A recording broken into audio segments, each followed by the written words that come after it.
Right. So I appreciate the MSN.com updating me on the fact or the possible fact that I might have been doing some modeling evidently in 1996 or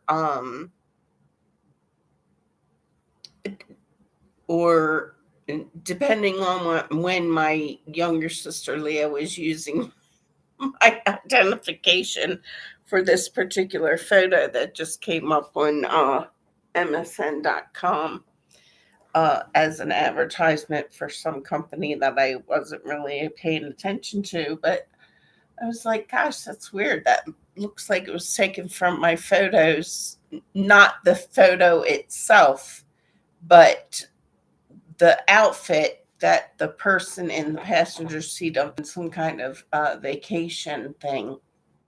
And it's interesting that the advertisement would show on my desktop or what do they call it? Uh, uh, my navigation window of the internet that first opens up when I start the internet. Um, Sometimes MSN.com is reputable and sometimes it isn't. Um, and I have to ask myself if that's true all the time. Um, but this particular advertisement, and I'm laughing because I know I didn't do any modeling, not in 1996 when I first got to Colorado, uh, nor when I actually was wearing the outfit of photo that was completely different from the one that I saw on internet. I know I'm not being clear, but I don't care. I just as long as I'm clear, I know what I'm talking about right now. So there was a photo in my in my several hundred, like 250, 300, 350 photos that uh someone has claimed as their own evidently, and then black and white copies thereof. It's interesting how it's not really interesting. It's like identity theft. It has once it's worked up this momentum, and then you realize that what you're experiencing in present day has actually started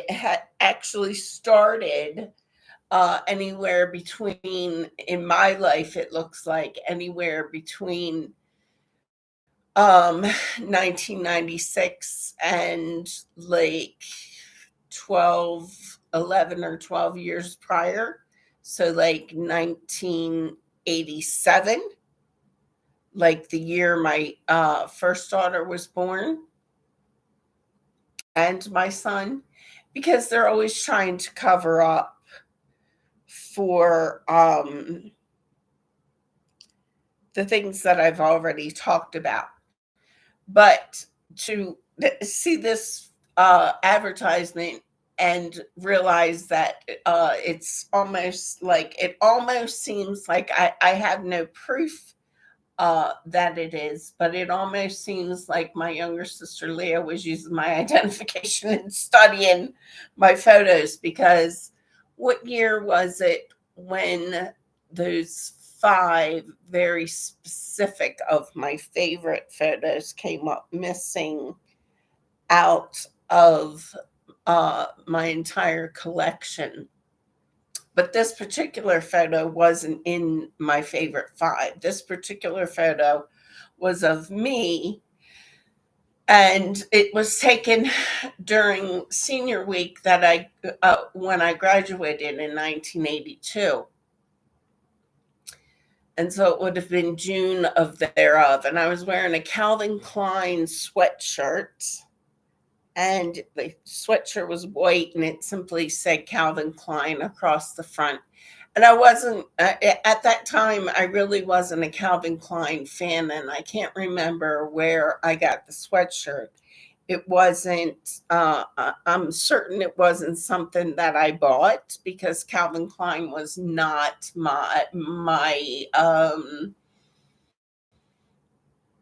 first of all, I wasn't a big name brand wearer, but Calvin Klein was a cologne that my first daughter's father had given me as a gift on my birthday, uh, right like mid pregnancy with our daughter and son in 1987. So that would have been April of 1987. So the clothes that I wore during my senior year graduation during that summer, Michael Johnson, I'm discovering, had a much more questionable existence than I had ever dreamed. He existed more along the same type of person of existence as my younger sister Leah, and I wasn't aware of that, and I wasn't really aware of all of his travels and whatnot. However, back to this one photo, and my senior year of high school in 1982, when I was wearing this sweatshirt, Calvin Klein sweatshirt, and a pair of blue, not quite royal blue, a little bit more like deeper blue, somewhere between like royal blue and navy blue. And they had an elastic waistband and three snaps on each side. And there were three guys in the photo with me, and I can't remember who took the photo, but I was standing in the doorway. My hair is very noticeably blonde, and at that time I had permed my hair, or someone had given me a home perm um right before my graduation. And so my hair was curly, um but very blonde, which it was back then. Uh, and my eyes were blue. And two of the guys in the photo, one was Dave Gutierrez, and the other was Billy Kegley, I think was his name. And then there was a third guy in the photo. I thought there was a third guy. Anyway, there wasn't anything questionable about any of my activity at that that entire week. Of the most I did was fall asleep with Doug Norris in the in one of the closets at after a party, and we didn't there was no sexual intimacy. um that particular photo looks like it was used as like a study thing, and yet and again an opportunity that my younger sister Leah may have used in her more indiscrepant uh, behaviors, and there was a transfer of my clean identity and my clean behavior uh, onto my younger sister Leah, which I'm finding that I've been a very convenient uh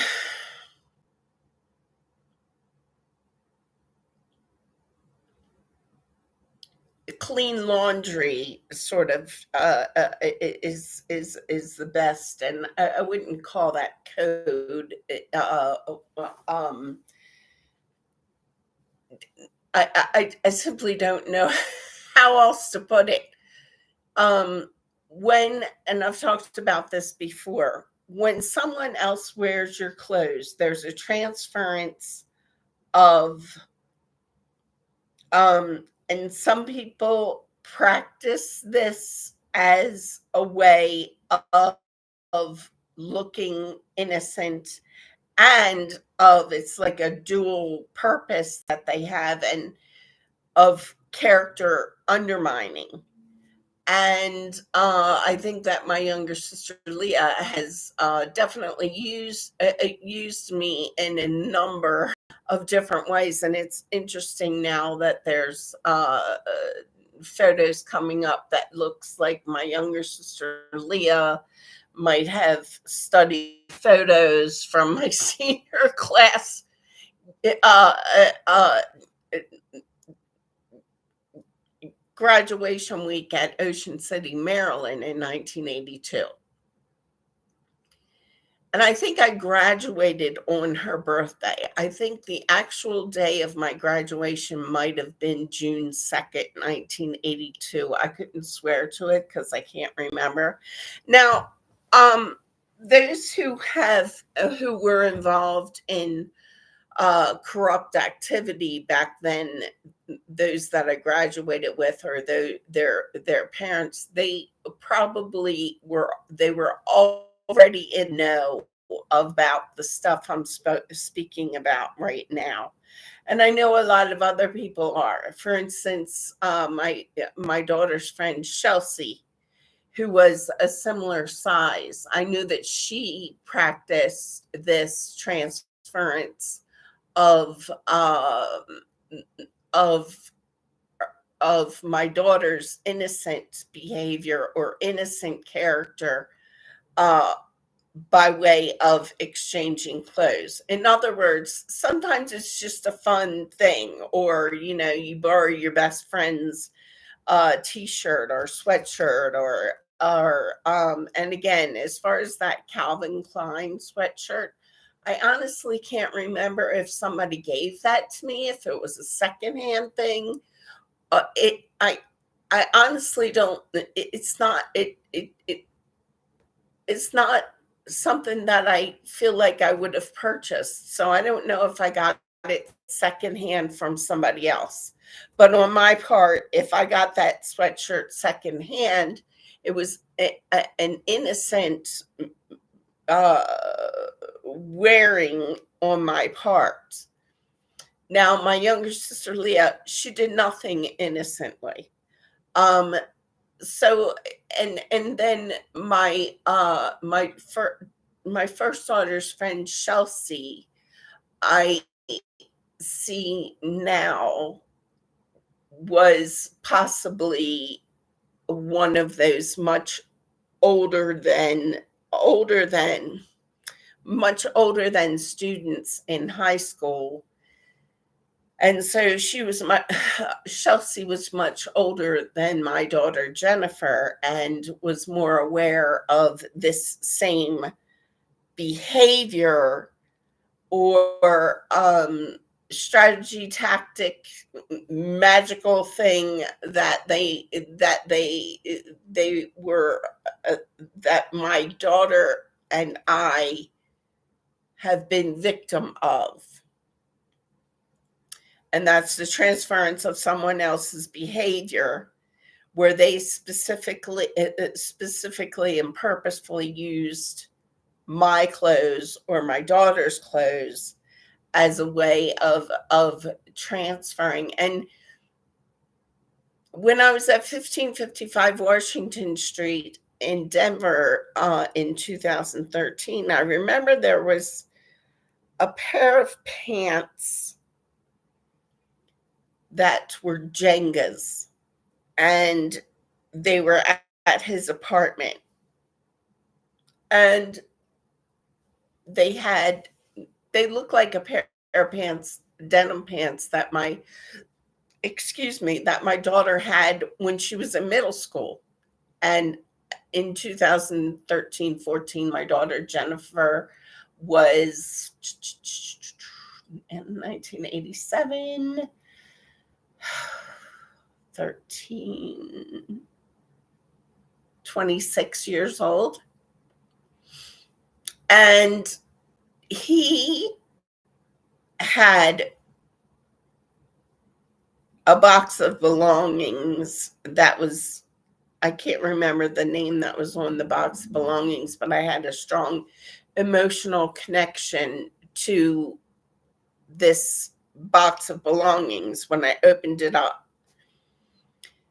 And it was very disturbing to me. And then there were two things in his apartment, and I've talked about this before, that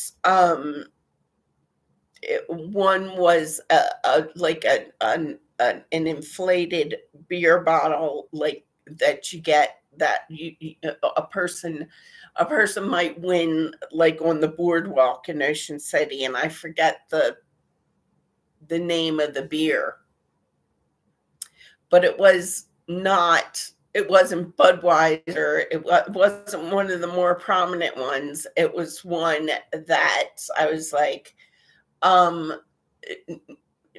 brought my attention, because I was like, that's strange, because that really looks like something my daughter had in her apartment at the town that was called near White Marsh, where she had an apartment. And that town was called, I can't remember. Anyway, so when I saw this, and then there was a mirror in his bathroom that was a very obscure object. They both objects got my attention when I was at his apartment, because they were very obscure objects, like not a mass produced, except in by way of, like, if you go and play games at on the boardwalk in Ocean City, or one of those sort of tourist beach towns.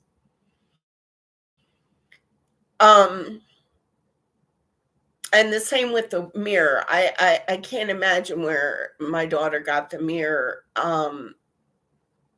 Camelot was the name of the town, and it's strange that because it was newly named. It used to be just plain White Marsh, part of White Marsh. And when my daughter had an apartment there, and there was a quick switcheroo done just then, when because they're always, as I'm trying to sort the things that I see, and how I've been used, and how my daughter's been used, and how my second daughter's been used, they're constantly have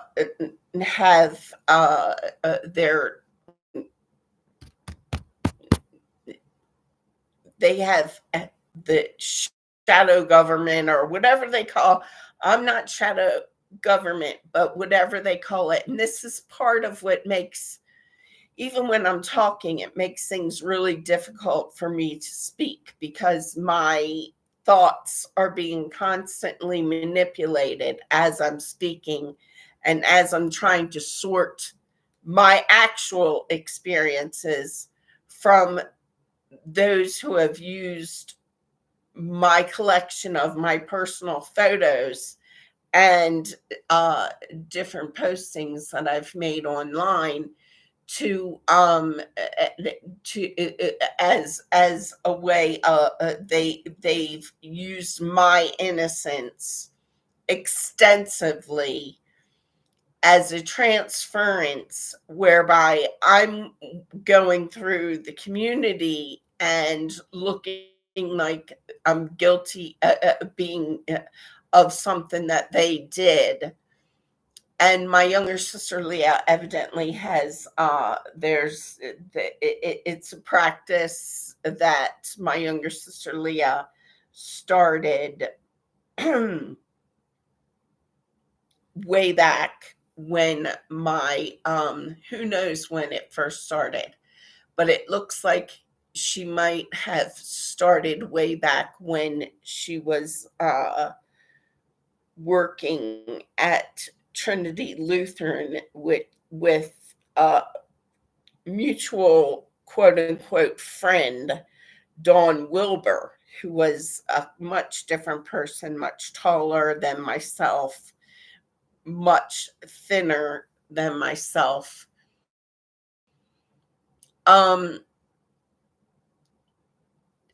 And whatever goings on at Trinity Lutheran when those two were working as co-employees in the after school daycare.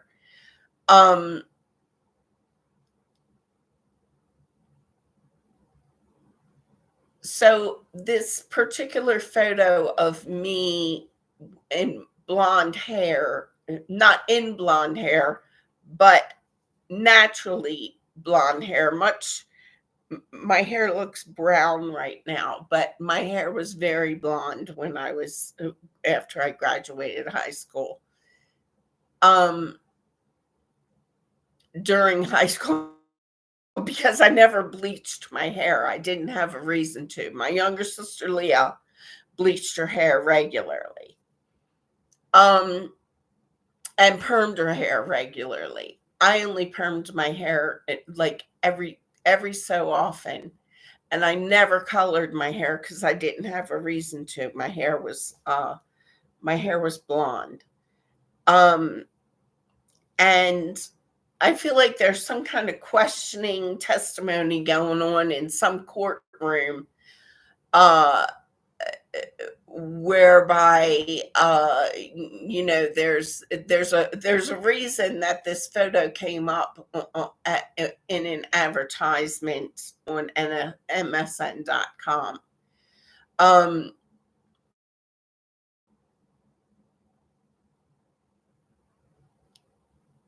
I'm not carrying any crosses for my younger sister Leah, and there it's as though they can't get it through their heads that I'm not going to stop talking about identity theft and the extensive use of my character via identification documents by many. It looks like many people. However, my younger sister Leah being the biggest culprit.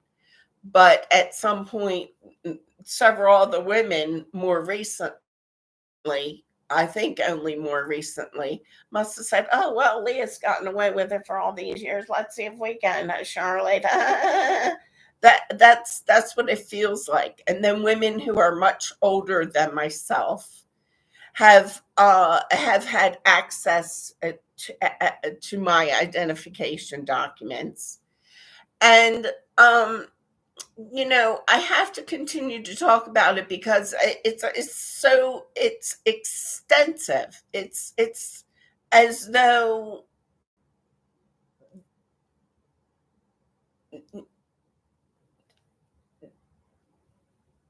I can hardly, every storyline that they've possibly found that they could milk from my innocent character, my innocent character. Um, my younger sister Leah and possibly Charlotte, Sandy, and many other women who are older than me have literally milked me for everything they possibly could, and I'm just disgusted discovering more and more and more and more. So back to the innocent clothing of, like, you think you're only like you and your I never exchanged clothes with my best friends except for Julie, and that was only a few times because none of my friends were the same size as me. Debbie Snee was the closest in size to myself of all my friends, and I didn't like the way Debbie Snee dressed. So, and at the time I had my own job, and so I paid room and board, and I paid a car payment, insurance, and I purchased clothes. That's about it, and a little bit of money on entertainment and McDonald's and stuff like that. The but the this pair of Jenga denim pants. Now I just heard that, which is now extending from sounding like the word cool to ghoul. Okay. And so it's another network that I'm being pulled into via even trying to put put forth my own statement, standing up for myself, as evidently my identification is being dragged through, and my character is being dragged through yet another court process. And if I were to and so it's like kangaroo court on the reverse. Like, they're using my identification and transference of and putting up all of these digital files of other times when it's like a preset that they did, uh creating and knowing how extensively guilty my younger sister Leah is, that they did a preset of digital files. Oh, she's not that bad. Look, she's here and she's there, and this is just innocent little Leah, and or whatever woman has used my identification documentation, because it's not just the identification documentation is one level of, it's like the most obvious, like, okay, I just pulled you over, this is a false identification, I'm going to hold on to this, I have to answer to why, to present to an police officer an identification that's been flagged in the system and that request of the which I have requested in the Social Security system, in in the I've reported it to the FBI. And I can't remember where else that I requested my identification be red flagged and noted in the system that my identity has been stolen many times. And initially, I thought I thought it only initially started in 2005, but now I'm seeing evidence of it being used. I knew that my FBI employee badge from 1983, I think, was when I went through the week of orientation, which was the same year that my younger sister Leah graduated from high school. So it might have actually been 1984, because I worked an entire year. I worked at Wendy's, and then I worked, honestly, I can't remember if I worked at institutional pharmacy services before I went through orientation at the FBI or after. But anyway, it was 1983 or 1984 when I went through the um, the week orientation, and my fingerprints went into the HR files um, because they took everybody's fingerprints. I've talked about this extensively. That there was probably like 200, maybe 150. It was a large room of people, and that went through orientation at the J. Edgar Hoover building at the same time. Um, the the fact that my FBI employee badge was stolen out of my 1964 and a half light blue Mustang, which ironically, my Mustang was the same color and close to the same year. And I only recently started wondering, I wonder if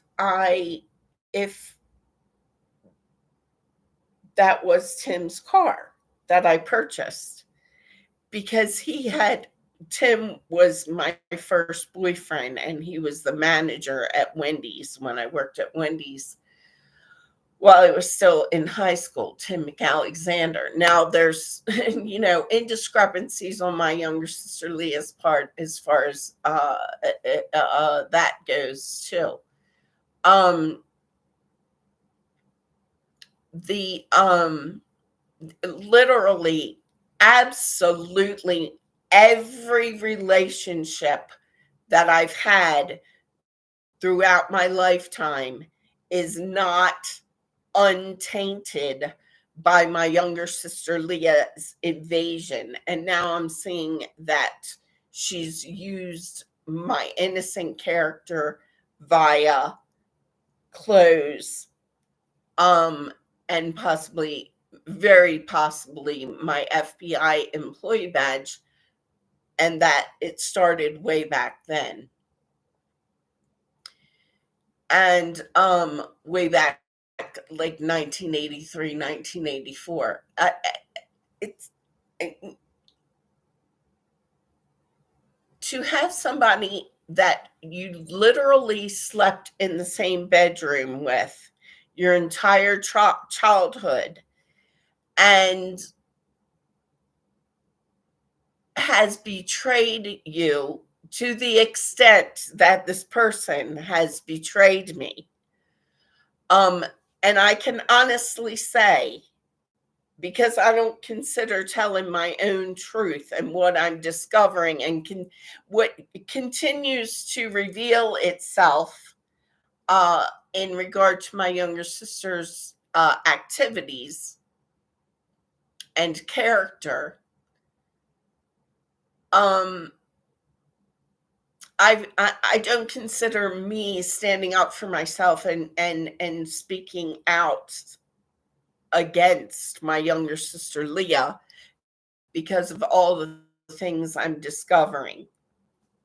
It's not betrayal. And I've never betrayed my younger sister Leah. Not ever. And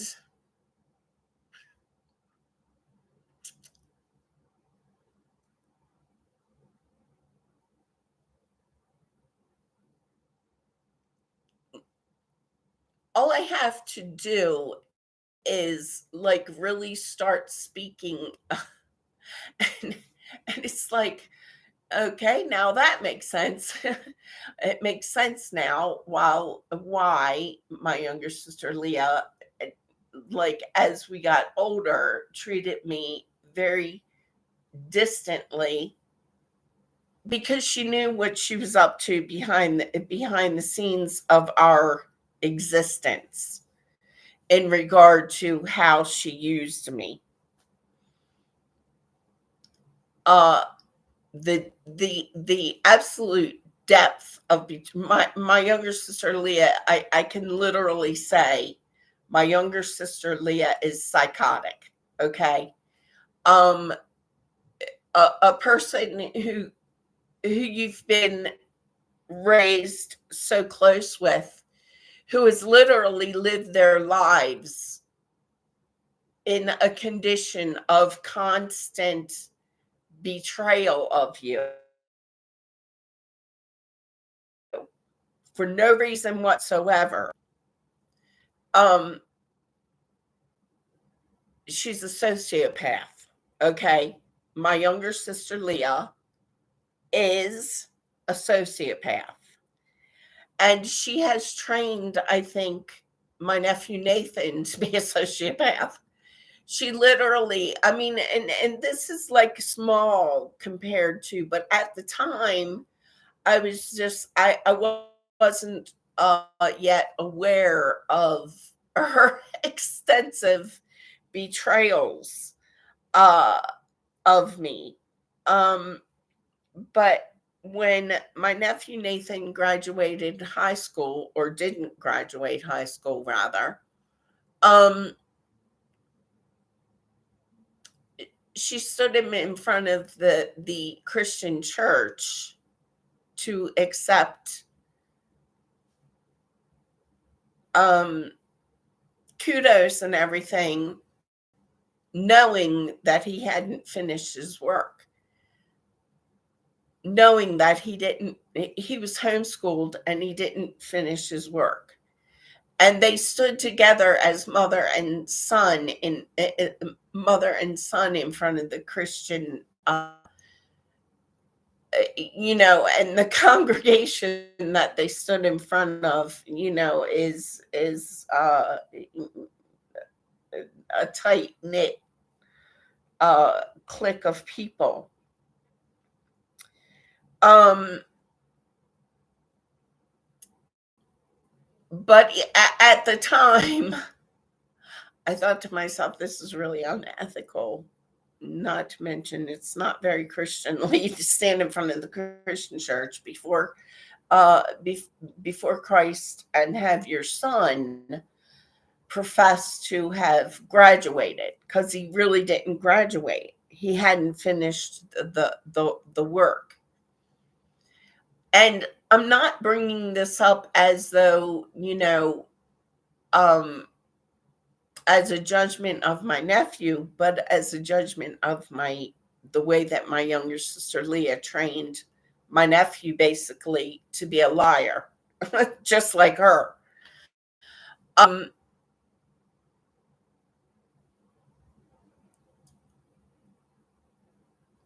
it is so extensive how psychologically damaging my younger sister Leah has been to me and my children.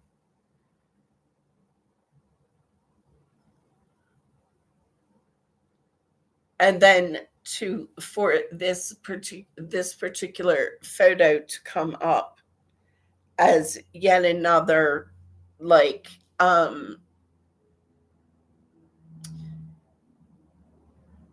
proof, although there's no way for me to access the file. There is a way if I knew how, but I don't, um, to access the file to see when that photo was taken,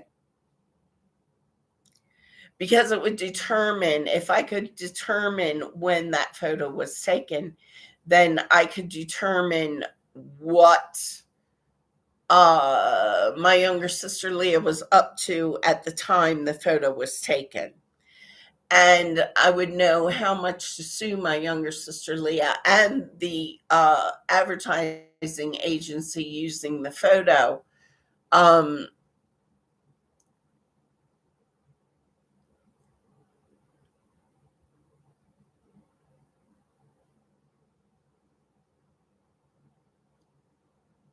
uh, as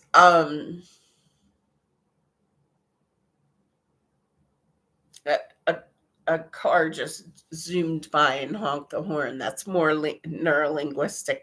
That's people who know that I am constantly going public about identity theft to the extent that I personally have been used.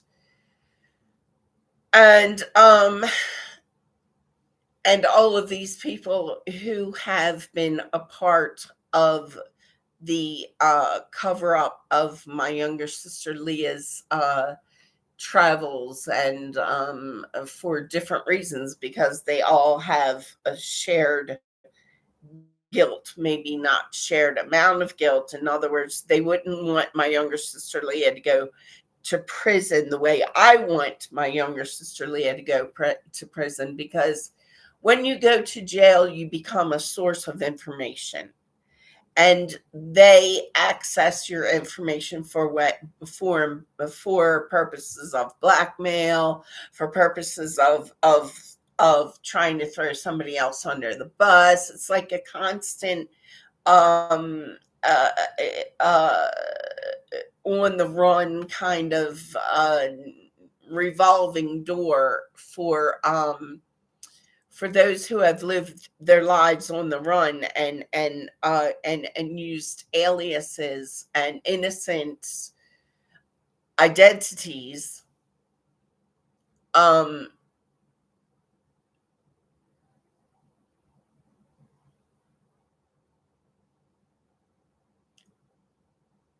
I'm just trying, I'm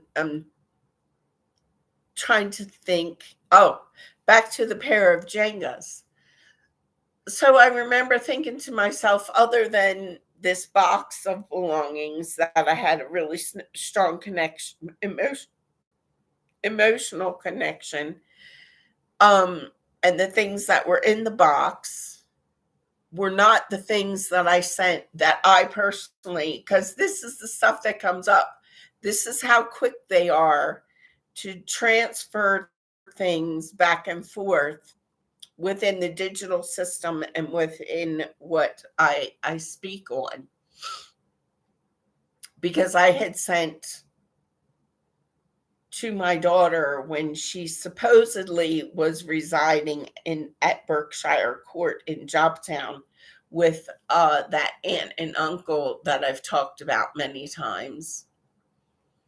Because you're talking about county government and cocaine egos, and a lot of guilt, a lot of corruption, which I wasn't a part of, not a knowing part. I was a part of, the more and more I discover, but not a knowing part of. I was used as a convenient little, oh, okay, well, here's an innocent identity, and that's right there, and we can just transfer that there, and da, da, da.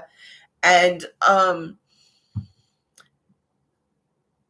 this pair of Jengas, aside again from the box of things that might have been the same exact box that I had sent innocent things to my daughter Jennifer to Berkshire Court. I don't know, because the this is how they do things, built onto. This is the extent that these people go to. They know what they're doing. Their every move is premeditated. Um,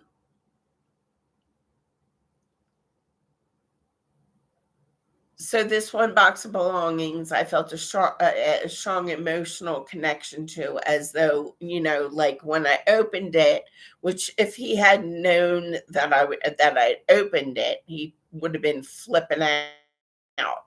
He might have realized at some point that I had opened it while he was at work. Um, but the stuff that was in the box, it was a pair of thong underwear, but they were made of metal. And it was very disturbing to me. And the fact that For whatever reason, I was thinking that these belongings were my daughter Jennifer's. I don't know if that's true or not. Again, my daughter Jennifer was pulled into, I believe she was pulled into a lifestyle and a dark existence of which I had no control over because because there were so many people working behind the scenes at the time. I didn't realize at the time the extensive um, manipulation and premeditation of the people who I grew up with, and how they've again, how they've used me, knowing me to be the only innocent out of the five in our household, or at least at, out of six, myself, and I still think my younger brother, Gene F. Henderson III, is more innocent than the other four members of our family, but possibly not as innocent as myself. Um, um, so this pair of Jengas, aside from the inflated, inflatable beer bottle, like carnival prize thing, and the mirror that was hanging in the bathroom, which was like a long mirror, like this long, like 18 inches, 2 feet maybe, and had a giant mouth of a cat. And then the mirror was, the cat's mouth was open like this with very sharp teeth. And it was like a cartoon kind of wood carved frame. And when it was at my daughter's apartment, it's one of those things that I was like, I don't like that, but this is my daughter's apartment, not mine. And it was like a novelty type of thing. And so I noticed it then, and then I noticed it at his apartment, and for 1,600 miles away, and a few years later. But then to be aware of, which I now am aware of, the travels of different people back and forth from Maryland to Colorado, which I was used for their illegal their illegal travels, because I didn't know that they were all traveling back and forth. And how early that started might have started when I and my younger sister Leah were just out of high school. And my younger sister Leah was the one, very possibly the one, who stole my employee badge out of my 1964 and a half Mustang. It's it you can be so aware of things as things are